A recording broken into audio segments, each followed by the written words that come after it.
Hi, it's Eunice. Welcome back to Aerial Practice. Today we're going to be practicing some hip lock and fan kick. It is one of the fundamental aerial skills to work on before advancing to more complex tricks. If it is challenging for you now, I'm sharing with you 4 drills on the ground, 4 in the air, and then finishing the video with the full hip lock. We will be doing each exercise for 30 seconds. If you're ready to exercise, let's get started.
Great job today for following through these exercises with me. Some of the tips are from my teacher Sophia. This orange hammock is also a gift from her right before I moved. Without her support, I wouldn't be here sharing tips with you.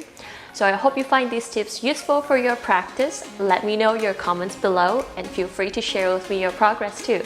Have a wonderful day and see you in the next video.